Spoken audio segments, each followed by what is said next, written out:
স্বতঃস্ফূর্তভাবে আমার আগের বক্তার বক্তব্যগুলো শুনেছেন। আমি 3-4টে জিনিস বলতে চাই। এই যে ধর্ষণ হয়েছে, এই যে ঘটনা ঘটেছে, তারপরেও কলকাতা পুলিশের টনক নড়েনি। কিছুদিন আগে ভাতারেও একটা ঘটনা ঘটে গেছে, সেই একই সিভিক ভলেন্টিয়ারদের সেই কাজ হয়েছে। আজকে সকালবেলা কলকাতা হাইকোর্টের প্রধান বিচারপতির কাছে আমরা মেনশন করেছি যে ইমিডিয়েট ওয়েতে সিভিক ভলেন্টিয়ারদের ক্লোজ করতে হবে।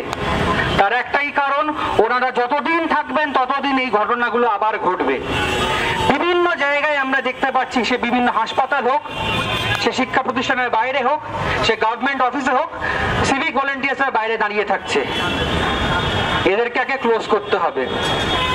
সব থেকে হাসির বিষয় হলো, টালা থানা প্রথম দিন যখন ঘটনা ঘটে সকাল সকালই একটা ইউডি কেস রেজিস্টার করে দেয়। এটা করার কোনো দরকার ছিল না। ইমিডিয়েট ওয়েতে টালা থানা ওখানে না গিয়ে তারা নিজের থেকে সুমোটো ইউডি কেস রেজিস্টার করলো।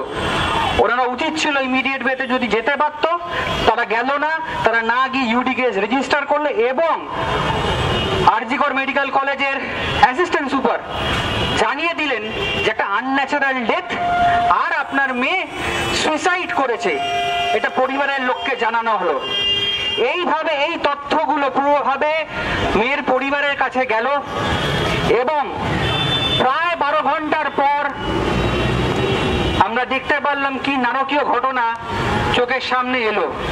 কিভাবে পোস্টমর্টম হলো, কিভাবে তাকে বাইরে নিয়ে যাওয়া হলো, কিভাবে তাকে হ্যান্ডওভার করা হলো, তার বডিটা হ্যান্ডওভার করার জায়গাটা দেখে নেয়নি। তারা প্রতিবাদ করেছে ইমিডিয়েট ওয়েতে আমরা ক্রিমিশন করতে চাই না, পোস্টমর্টমটা আরেকবার করা হোক, ম্যাজিস্ট্রেটের কাছে অ্যাপিল করা হোক। তারা করেছে, তারপরেও সেই পোস্টমর্টমের প্রথম পোস্টমর্টমের ভিত্তিতে সেই বডি ক্রিমিশন হয়েছে। আমরা ইদানিং কালে দেখতে পেলাম সুপ্রিম কোর্ট একটি সুমোটো কগনিজেন্স নিয়েছেন মামলাতে, ওয়েল অ্যান্ড গুড। আমরা আইনজীবীদের মধ্যে আমাদের কিছু দ্বন্দ্ব আছে যে কারা এই সুমোটো কগনিজেন্স নিয়েছে, কেন এই সুমোটো কগনিজেন্স হয়েছে। কলকাতা হাইকোর্ট যখন প্রথম এই মামলাটা শোনে তখন খুব ভালো একটি অর্ডার দিয়েছিল, যেখানে সিবিআই কে ইমিডিয়েট ওয়েতে কেসটা ট্রান্সফার করে দেওয়া হয়েছিল।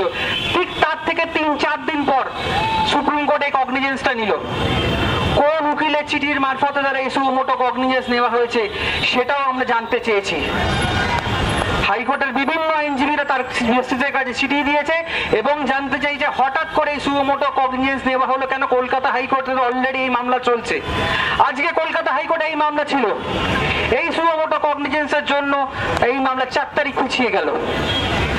এই নারকীয় ঘটনা আমরা একবার নয় একাধিকবার দেখেছি।